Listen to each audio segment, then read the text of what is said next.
We're here, we're queer, and we love the Lord. That's right, you're listening to Coming Out Christian, a podcast about life at the intersection of queer identity and Christian faith. This fun, faithful, and sometimes irreverent podcast is a production of LOVEboldly, an Ohio-based nonprofit creating spaces where LGBTQIA+ people can flourish in Christianity. I'm one of your hosts, Siobhan Boyd Nelson, and my co-host is the Reverend Dr. Ben Hillscamp, Executive Director of LOVEboldly. So join us, and let's find out who's coming out today.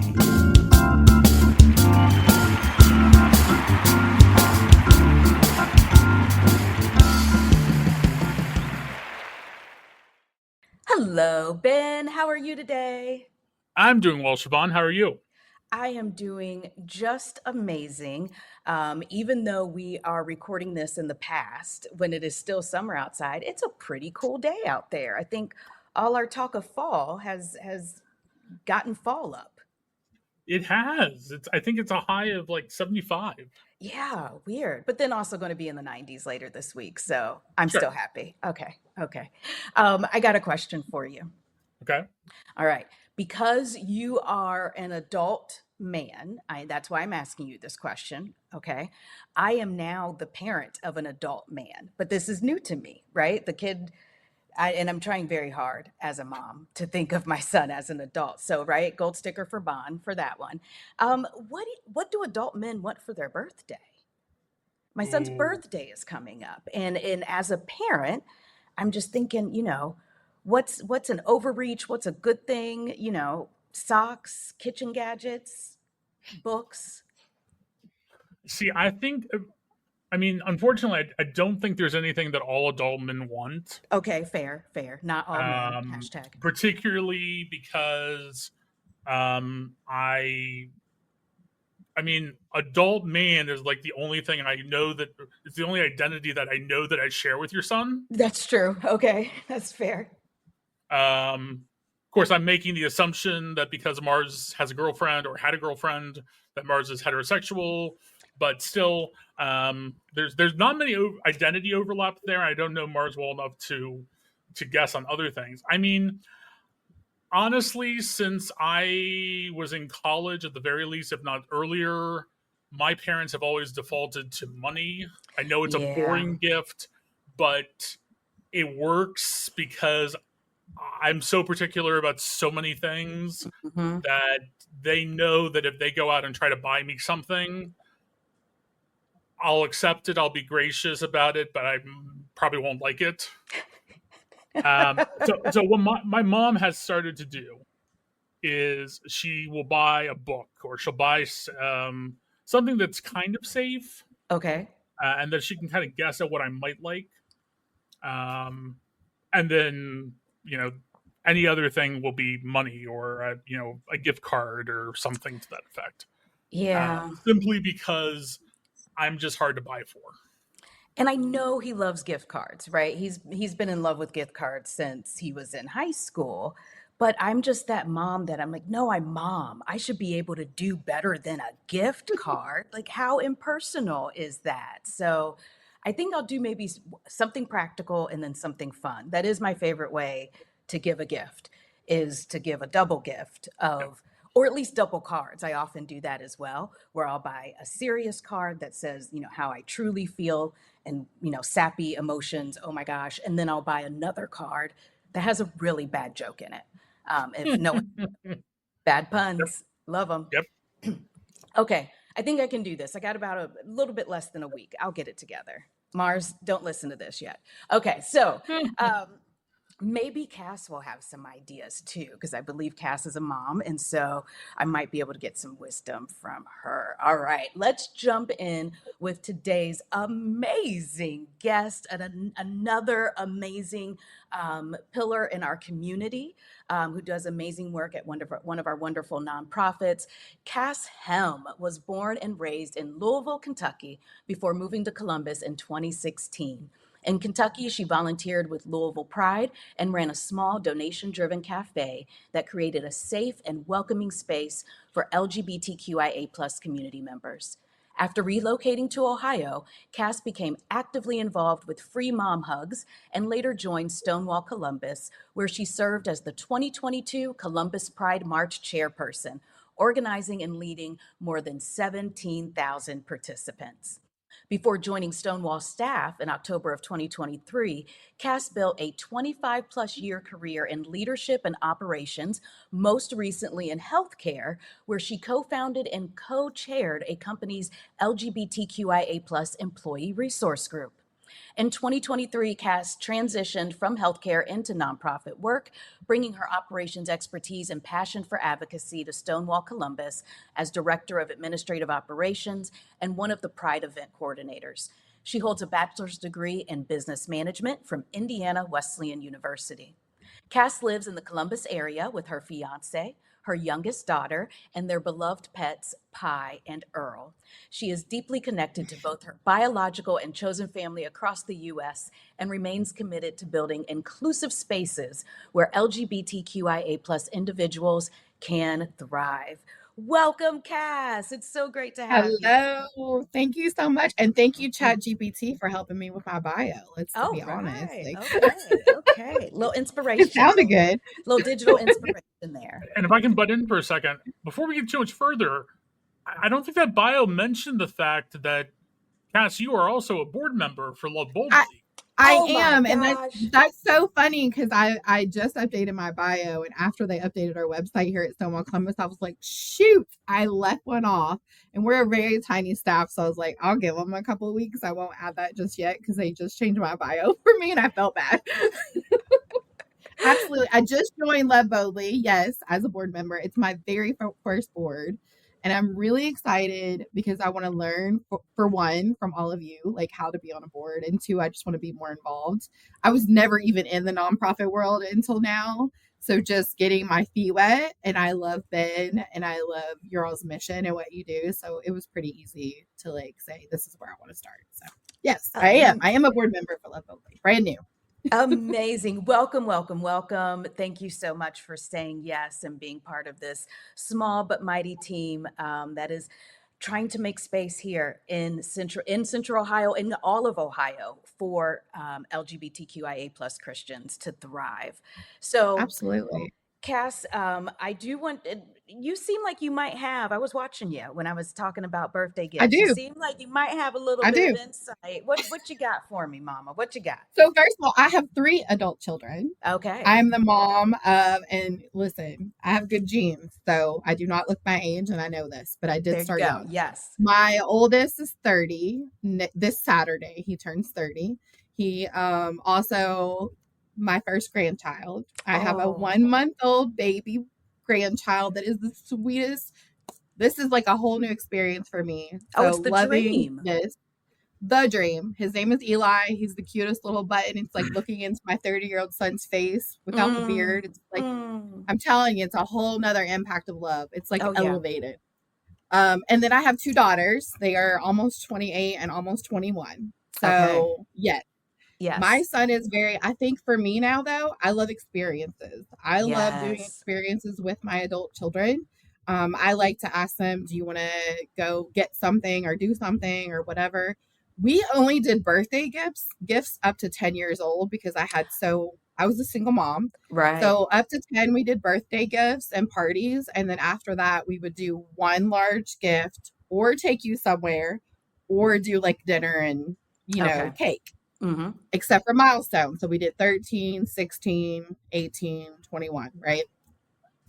So they're very used to me now saying, what do you want to do? What would you like? And I don't like getting them things that they don't need or want. I ask them. I always ask my adult children, hey, what do you want for your birthday? Sometimes they say tattoos or something like that. So, that's fun. Yeah.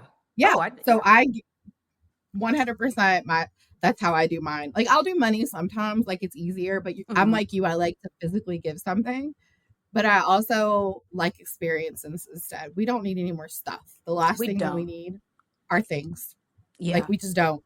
I've been to their houses. I know where they live and they don't need any more stuff either. Very true. And I would love if my son asked me for a tattoo for his birthday, and he won't. He is so anti-tattoo. He's never getting a tattoo. That would be my dream. That would be a Well, I dream. think my kid, I have them all over. So my kids from little, I can remember them saying, I'm going to get a tattoo too. But only the youngest doesn't. But the two oldest, they do have tattoos. Yeah, they do. Well, Yeah, thank you, Cass. Okay, but absolutely. we can't delay any longer. Everyone wants to know. We got to ask you our question, the question we ask all of our guests. What is your testimony? What is your story at the intersection of queer identity and Christian faith? So I came out, oh my gosh, I'm going to age myself a little bit. I was in my 20s. So I'm 47 now. I was in my 20s. One of my best friends and I found a connection, and she was raised Holiness Pentecostal. I was not. I was raised very like in the country with the rednecks, and it was kind of like we just kind of loved everybody that was around. Like we just didn't even like think about it. My stepfather was Catholic. So as I was growing up, we did go to like some Catholic schools and things like that, but we never actually had like a structured like religious background. Like that just wasn't our family. When I got with my now ex-wife, we were married and we got together. She had so much trauma from her relationship, but also she was looking for faith, right? Like she was really looking for faith, trying to help her. And I remember we were going through a really hard patch, and I was looking into going back to school, going to college, because I didn't even get my bachelor's degree till 2016, I think. So I was a late student, raising children and all the things. And I remember I just really wanted to understand where she was coming from.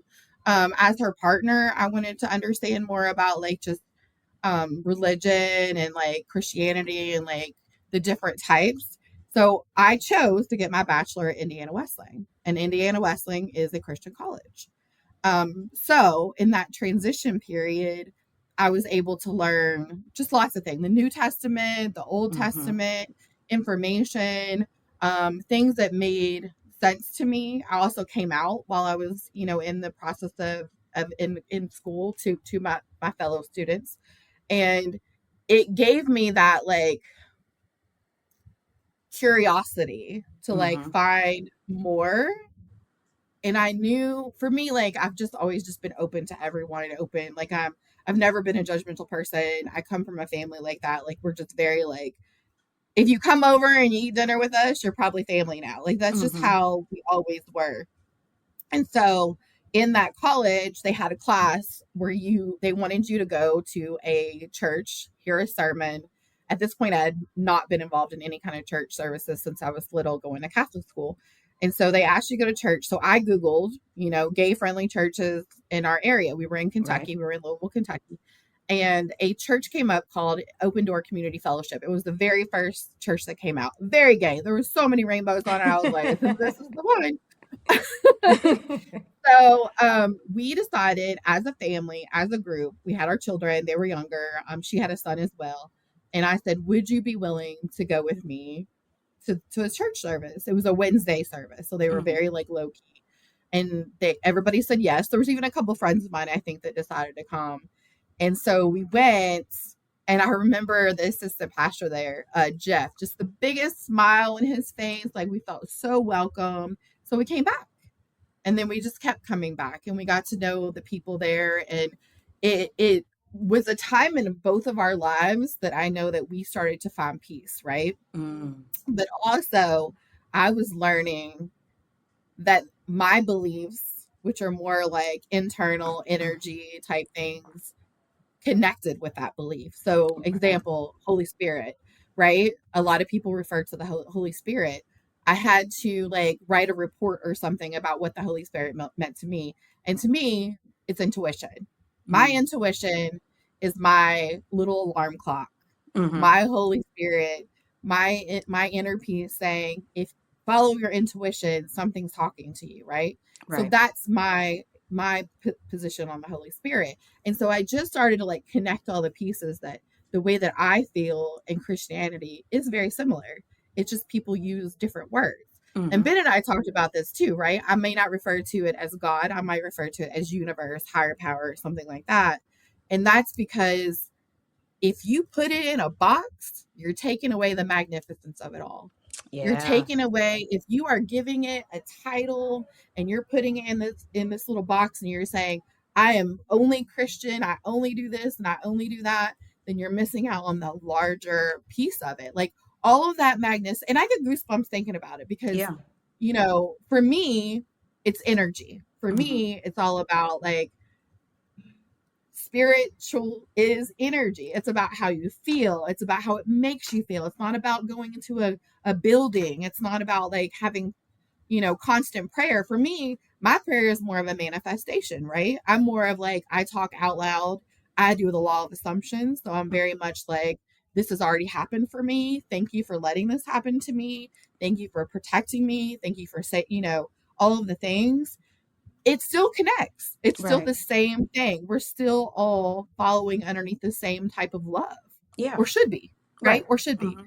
So when we started going to this church, and I forgot about this though. I did join their board at that church, which is a whole different type of board, right? Right. When I joined the board, I started to see the ugliness from Mm. people, right? Not God, not universe, not energy, not higher power, the people. And I realized that they were segregating themselves, Mm. right? They were like, we can only help this type of person. We can only help these type of people. We're not going to help the homeless community that's on our patio right now. They need to go.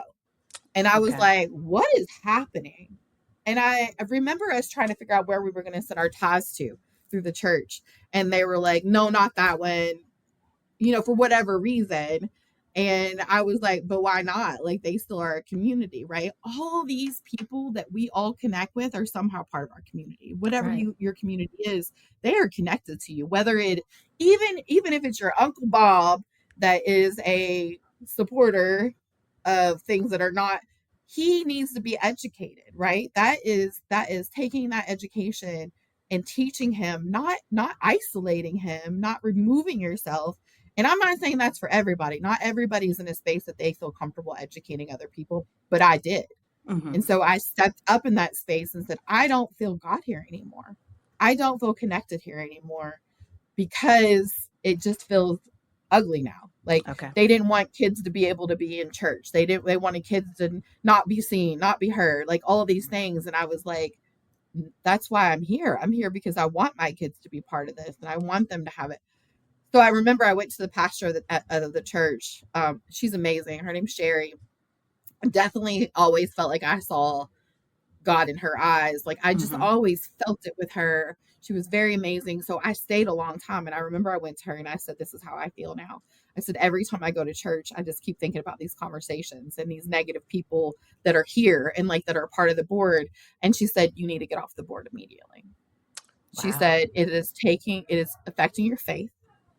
And that is not what we want. And, I want you to remove yourself, send a letter right now, and I want you to come off the board. And so I did. And then this was many, many, many years ago. And not long after that, my ex-wife started to spiral in her PTSD and she started to be incredibly triggered. She was very apathetic and she started to remove herself. That was the moment for me that it kind of became this higher power, this energy. I don't know that I need to be in a building Okay. for this, right? Fast forward though, I moved in 2016. I moved here to Columbus. My spouse at the time was going to King Avenue, very known church here in the area. Mm-hmm. Very accepting, very affirming. It's a Methodist church, but they're amazing if no one knows them. And they were already going to that church, so I started going with them. I met a lot of community, but again, I felt stifled in the building a little bit. Like I still didn't feel. I felt better being in the taking care of the kiddos in the what's the babysitting, the Oh, caretaking area yeah. or Yeah. In the whatever. nursery. Yeah. Yeah.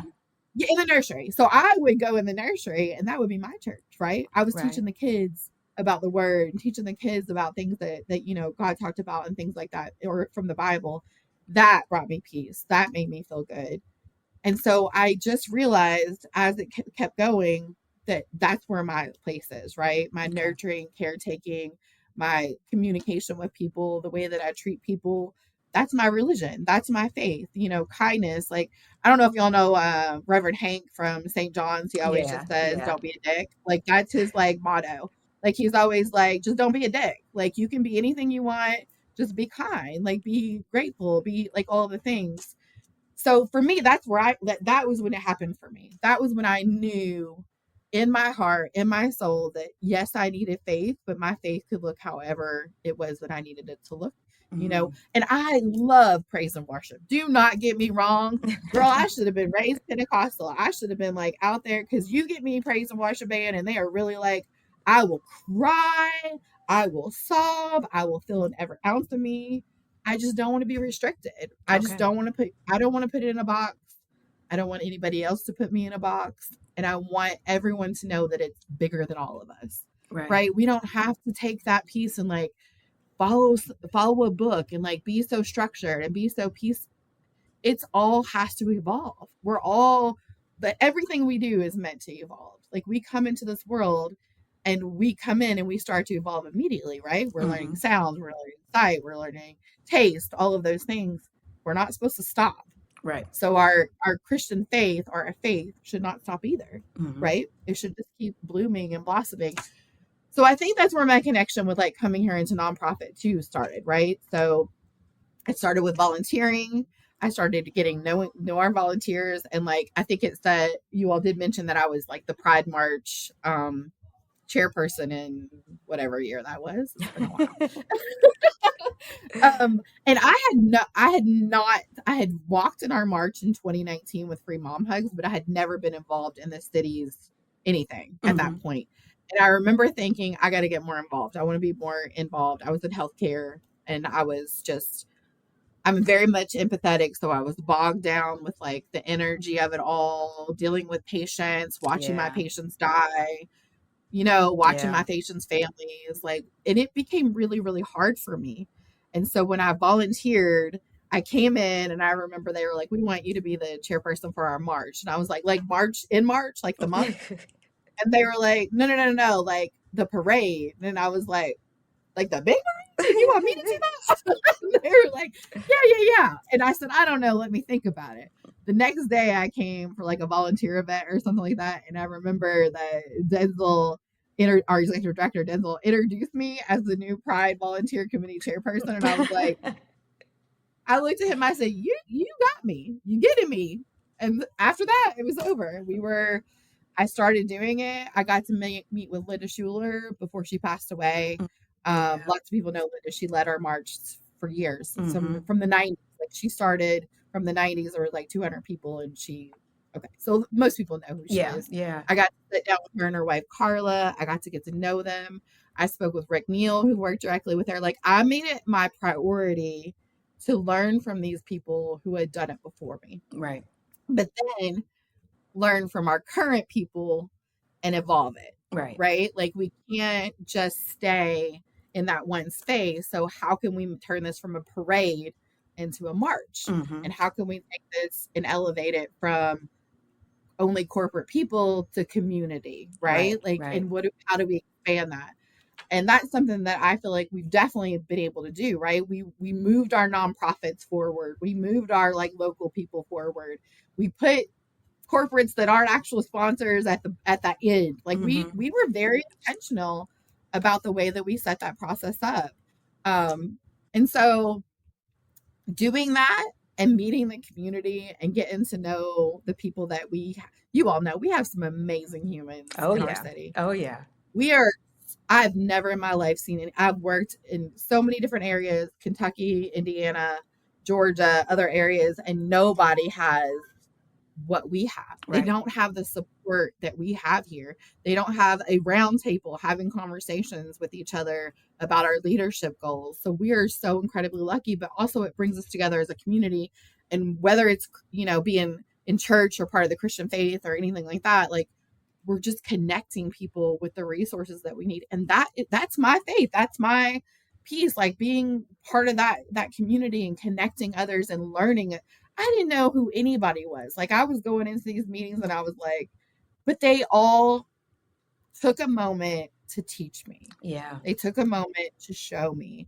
and I never felt stifled. Right. And so that has grown and gotten bigger and bigger and bigger. And I will say, my fiance, I'm engaged now, but my fiance, we've been talking about wanting to get back into church because we've been friends for 20 years. So he Okay. went with me to Open Door, right? We went to that church. I was in his wedding. He got married at that church, like all of those things. So we definitely have been talking about it, like how we can find a place that fits us. But yeah, I mean, that's where it started. Like, I know that's like a lot, but it's all not even all of it. But that's really where it started. Like, I went from being young in Catholic school and not really understanding much of anything to, and in Catholic school, you don't read the Bible, y'all. No. We don't read the Bible. Yeah. Nope. We have religion class, and the religion class is all about their what they do, like like their what is the word I'm looking for, like the way that they are going to commune or how they're going to do it. Like, it's nothing about what's in the Bible or the word. And so I didn't get any of that. Like, Right. I wasn't involved. It was just, I'm wearing a uniform and I'm coming to school and getting slapped on my hand with a ruler because I have lipstick on, something like that. That's what they taught us. But then once I got more involved with like the other types of religions and the other types of communities, I saw that I was definitely missing that magnificence piece. Like, I was definitely missing that, like, praise and worship and raising your hands in the air and crying and feeling like, and it's all about like just letting yourself feel, Yeah. right? Like, Yeah. that's day to day. Like, people who say they don't have faith, they got faith, because you sit down in a chair, you got faith that chair's gonna hold your ass up. You did? You got Yeah. faith. You just have some faith that you're gonna sit down, and so it is there for all of us. It's just how we look at it. Right. And that was Ben and I talked about that, because I was like, "Are you sure you want me to be in LOVEboldly's board? Because I don't know. Like, I'm a little like out there." And he was like, "No, definitely."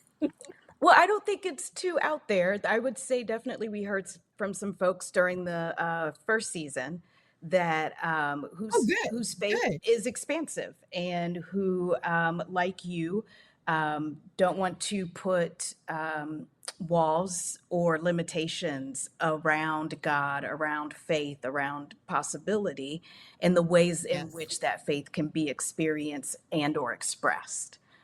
Right? Yeah. Yeah. And we all say thanking God for what you already have, thanking God for what he's going to bring you, thanking God for the things that you are wanting to receive. That is manifestation. Yes. That's the same thing. You're still, and it works. Like, if I get myself in the wrong kind of mindset, I was in a car accident on Mother's Day. I broke both of my legs, and my fiance had a concussion and broke his spinal cord. We are much better now. We're both walking now, Praise but the Lord. I was in a really bad mindset when that accident happened. Hmm. I was not in the right kind of mindset.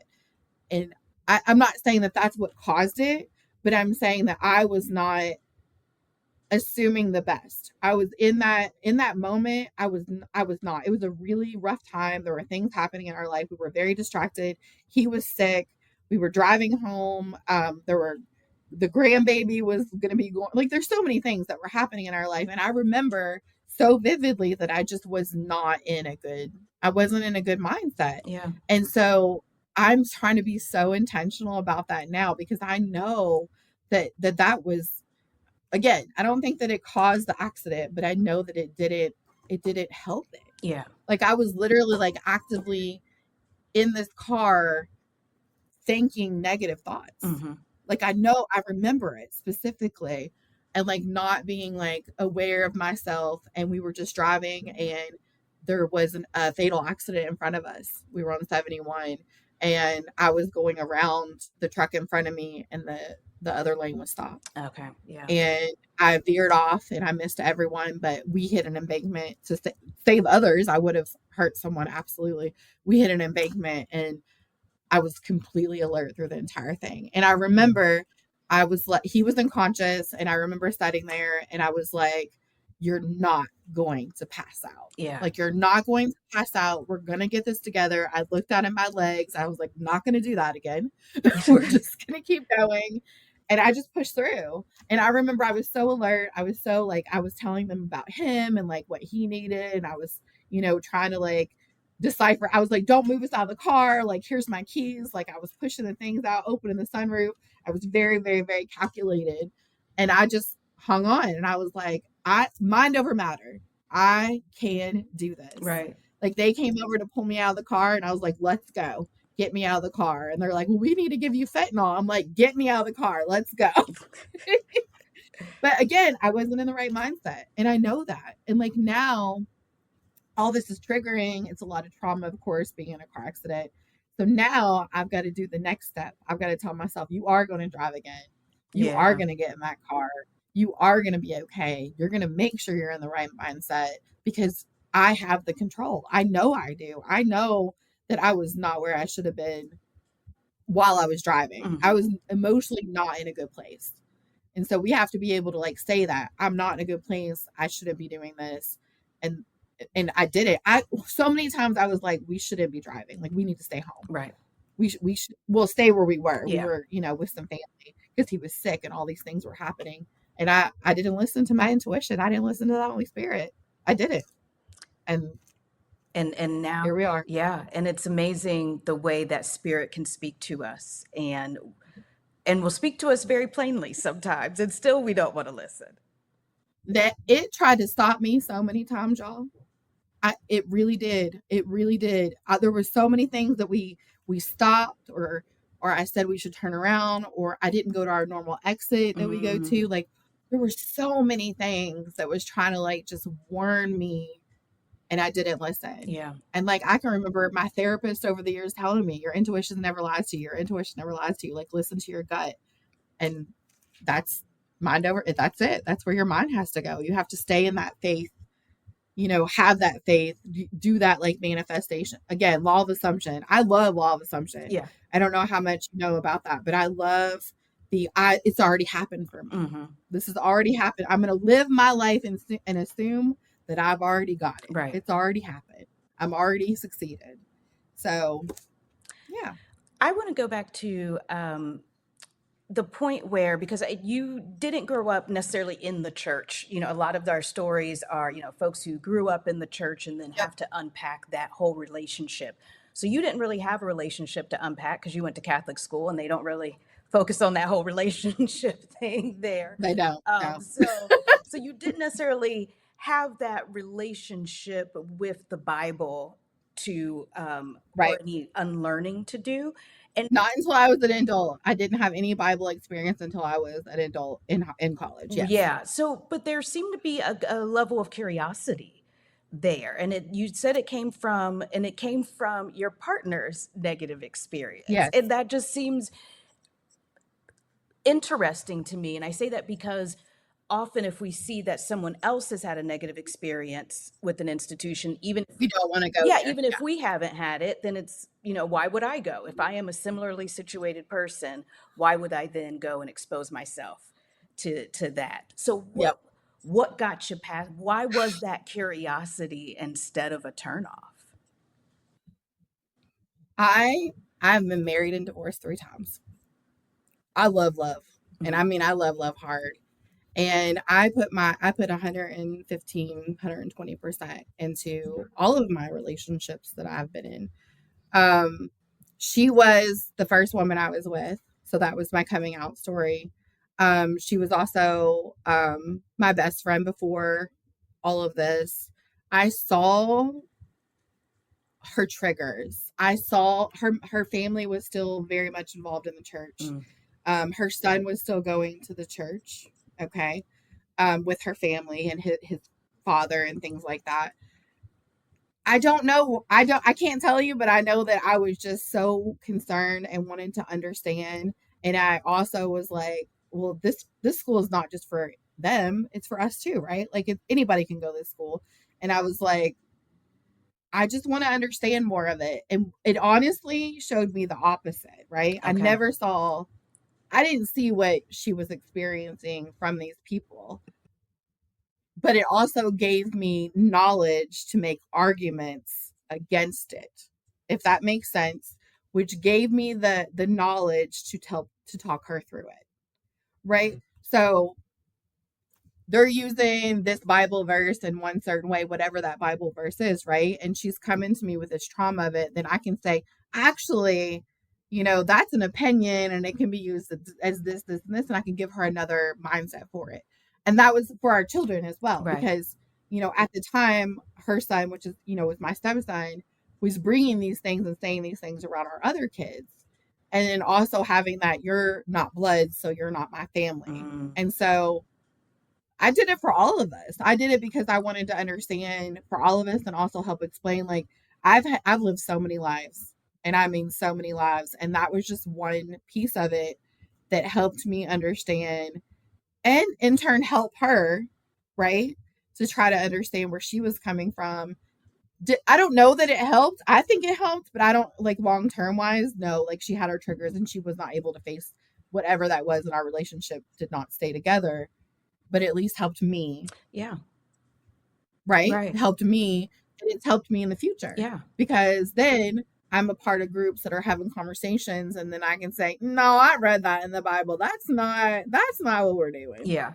And also being part of churches that have explanations for those is very helpful, because then you can say, that's not what the Bible meant. You know what I mean? That's not even in the Bible. Yeah. Like, what are you talking about? Yeah. So really that was why. Yeah. Yeah. And I'm very much hit it head on. I like to figure things out, and I'm not afraid of confrontation.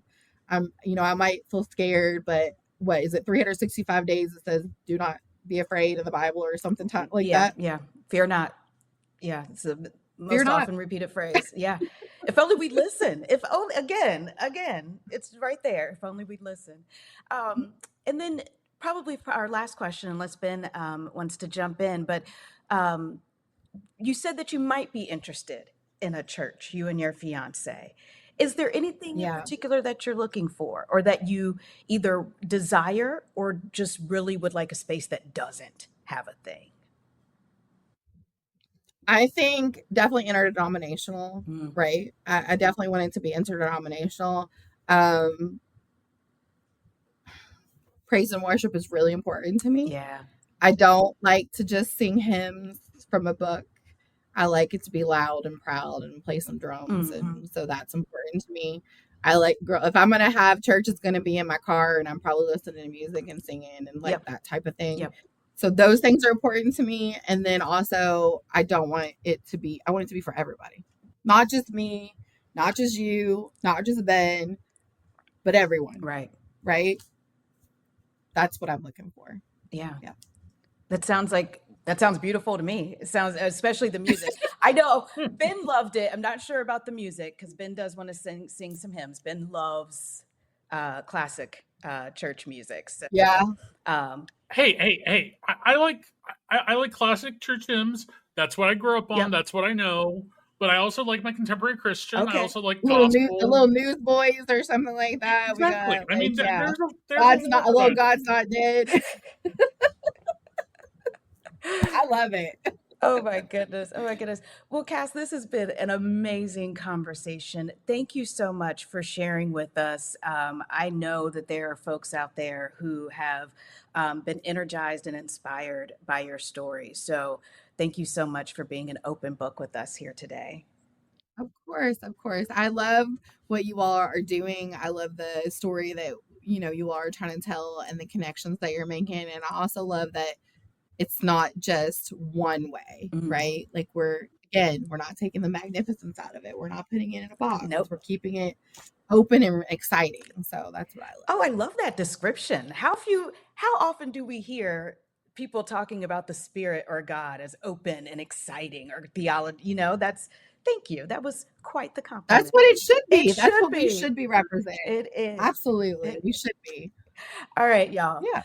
Let's get into our segments today. And our first segment is the query of the day. This is when we get a chance to answer a question that I've thought of that might have something to do with our conversation today. I'll give Ben and Cass a chance to answer. And then we want you to chime in as well. Join us on Instagram and let us know what you think. Today's query of the day, and it's inspired by what Cass said. Thank you so much, Cass. It's about the best birthday gift. Do you want cash? Do you want a dinner? Do you want a gift card? Do you want an experience? Or do you want a thing, right? Like there's so many different ways to do that. Ben, what are you thinking? Cash or a gift card, an experience, a thing? I mean, I definitely am sort of with what Cass was saying. Of I want to do things. I want to experience things. Particularly at this point in my life, I I have enough stuff other than maybe books, which I don't think you can ever have too many books. But other than that, I have enough stuff. I don't need stuff anymore. I'm sure I could come up with a stuff list, but um, I want to experience something. I want to um, whether that be experience a new restaurant, experience a restaurant that perhaps I would not be able to eat at if it wasn't for someone taking me there for my birthday, or experience a new attraction, a new museum, a new something new, something different. It doesn't have to be exotic. It doesn't have to be like let's go to Europe, let's go on, or even let's go on a cruise. It can just be simply, hey, I know, I say that just for you. It can also be just, hey, this is something new that I haven't done that's maybe in my backyard, quite frankly, that someone is going to be like, hey, Ben, for your birthday, we're going to go and visit this place that I know you've never been. Cool. You've now gotten me, the introvert, out of my house and to something that I may never have gone to. Perfect. Awesome. What about you, Cass? So my kids will be able to answer this question because they know my birthday or Mother's Day, I want a clean house. Ooh, yes. I'd love a clean house, especially if you're living in my house. I want a clean house. Oh, yes. And my 2 girls live in my house still, so I want a clean house. And then time with them. Always, and the people that I love. My birthday is in June, which is Pride Month, and I'm a Pride event coordinator. So my month is I couldn't even help Love Boldly around Pride. It's jam packed. We have the FYI largest Pride in the Midwest. We don't mess around. It's a huge event in our city. Yep. Come to it. That's a little plug. But but my birthday's in June. So but my last 3 birthdays have been spent honestly at Denzel's house with our closest friends, or my house with our closest people. Leo loves to cook. Leo's one of our employees. Leo loves to cook, so Leo's made me dinner for my birthday. That is what I enjoy. Now my fiance is a gift giver. Okay. He loves to give presents. It is his thing. I get flowers all the time just because. Oh. So he's very good, but he gives sentimental gifts, and I love sentimental gifts. So those are definitely my things. But I like to just be with my people. I love to be with my people. I want to spend time with them. I want to, especially in June, because we don't get a lot of downtime, right? So I bring all those. I'm like, it's my birthday. We have one day that we don't have to work on Pride, and we use it to our advantage. Yeah. Whew, June is a lot here in Columbus. June's a lot for all of us here. Yes, it is. I'm going to say that because my birthday is in February, I can be kind of picky because wanting to be around my friends, well, I've had a sleepover canceled because of a blizzard. That's when you have a birthday in February in the Midwest. Getting out and doing things, no one wants to leave the house in February and go do anything, even just have dinner. There might be a snowstorm, there might be ice. So I'm a little bit of a things person just because it's hard to get people together in February. But also travel for my birthday is perfect. It's the end of winter. We're all tired of the snow and the cold. Let's go somewhere warm. So my favorite things to get for my birthday are sand and sun, and then something probably just weird and unicorn related. I love anything unicorn related. And then this year I have a new thing, Patreon gift cards. I did not know that Patreon has gift cards, and as Ben knows, I'm a podcast junkie. So I try not to join everyone's Patreon. If I had a Patreon for every podcast I loved, I'd go broke. But getting a Patreon subscription as a gift doesn't feel nearly as indulgent. Thanks. Yeah. When's your birthday in February? When is your February birthday? February 11th. Not quite Valentine's Day. So my parents are February 5th and February 10th, and then my daughter's February 2nd. So we have 2 Aquarius and a Pisces. So we're heavy in February. My dad was February 5th. Wow. Wow. That's so funny. Yeah. Okay. My goodness. My mom's an amazing human, so I can like that. Yep. She's good. It runs. Good. It must run on that day. It must run on that day. Cass, when is your birthday? June 9th, 6/9. 6/9. That's my birthday. 11 days before mine. Oh, June we're 20th. both Geminis. Look at us. Yeah, and I'm right on the cusp Gemini. between two. I have all of the. I joke. There's like different personalities for different things. I have different people, but that's like normal. I feel like I have different things that I'm going to bring in different spaces. But I think Geminis particularly can bring that different energy in different spaces. Just there's a little something extra about the Geminis, and it can switch. Yes, it can switch. Yes. Like I can bring you somebody else if you need to. Well, Ben, why don't you give us our moment in queer Christian history? This is our weekly reminder that not only have we always been here, we have always been here in the church. What you got, Ben?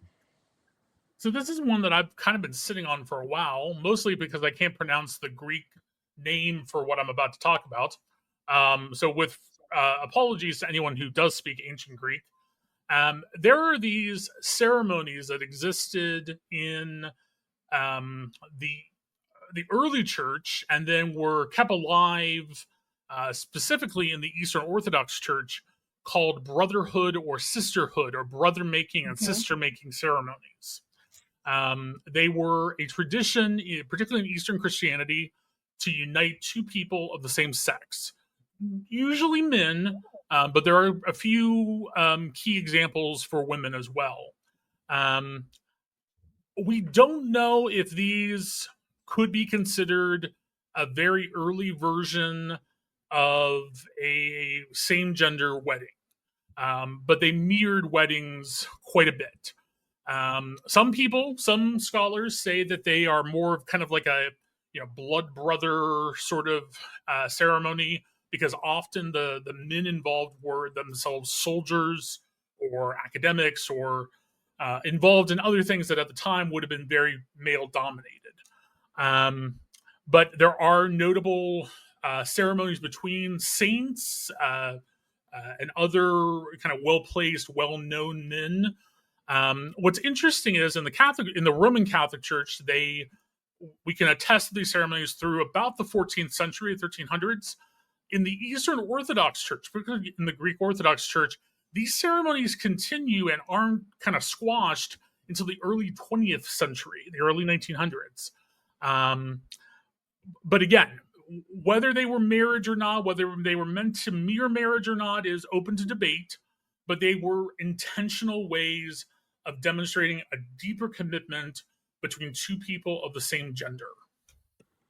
Interesting. So cool. I love it. Did they live together? Do you know, like, did they live together, or was just like a commitment? I think in some cases, yeah, they did. Oh, okay.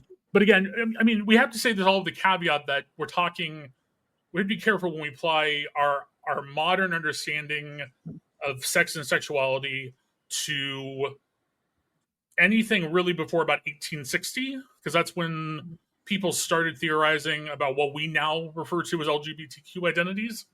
So, are we referring to something that's sexual? We're not sure. Are we referring to something that is, our two bachelors who are just saying, hey, we are really good friends and we've been friends forever? We don't know.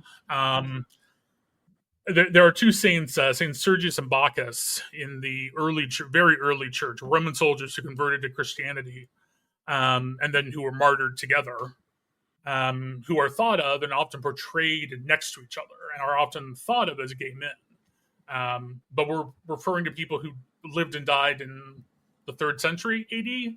So were they gay by what we would consider gay? Who knows? It's hard to be accurate, because at the same time, unfortunately, for most of history, a great way of deriding someone, of reducing their reputation, was to say, oh, they're gay. So is this Are they being referred to positively as lovers, or are they being referred to as negatively as lovers? I mean, there's so much bound up there. Yeah. But again, these ceremonies existed. They're there. They were considered valid, at least for the idea of bringing two people of the same gender together. Call that marriage. Don't call that marriage. It's open to a lot of interpretation. Awesome. Very interesting. Thank you, Ben. All right, everyone. Totally. That brings us to the end of another episode. I want to thank our amazing guest and Love Boldly board member, Cass Helm. Cass, is there anything that you want to promote, let folks know about before we go? So I am the director of Stonewall Columbus, administrative operations, and we host so many events here. We have so much space. Love Boldly's host events here. A lot of people in our community do. So I just want to encourage people to follow us on social media. StonewallColumbus.org is our website. And if you have any questions, info@stonewallcolumbus.org. It actually comes directly to me. There's no special person, just me. So yeah, send us questions. I like to say that we're kind of like a city hall for queer people. So if you're looking for something and we don't have it, we can tell you where to go. Amazing. And then Ben, speaking of Love Boldly events happening at Stonewall, don't we have one of those coming up here soon? We do. So on October the 11th, that's a Saturday, we are hosting Bishop Tim Wolf, who is the Midwestern Regional Bishop for the Fellowship of Affirming Ministries, which is a denomination that I'm ordained in, as are some of the other guests we've had on the podcast and we'll have later on this season. But Bishop Tim will be visiting. We're hosting Brunch with a Queer Bishop at Stonewall. Tickets are $20. They're available via our website. Just go to the Love Boldly website, loveboldly.net. Click on events at the top of the page and you'll find it in the drop-down. But that'll be at 11 a.m. on Saturday, October the 11th at Stonewall Columbus. All right. And don't forget to listen to Bishop Tim's episode that we had during season 1. Yes. Go back, give that a listen, and then come with questions. He's an amazing person to have a conversation with. I can definitely speak for that. So get your tickets, join us for an amazing time.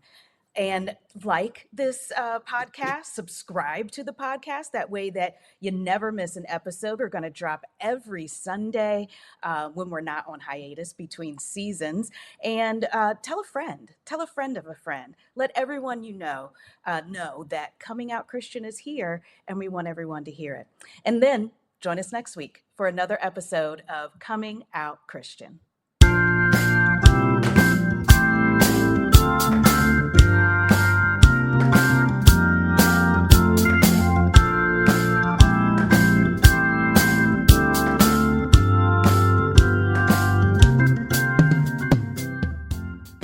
Thank you for listening to Coming Out Christian with Siobhan Boyd Nelson and me, Ben Hillscamp. Do you want to see content like this continue to be produced? Then please support Love Boldly with a donation and consider becoming a monthly donor.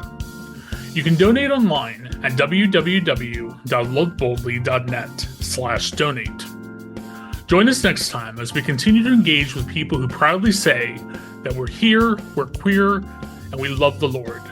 And we're not going anywhere.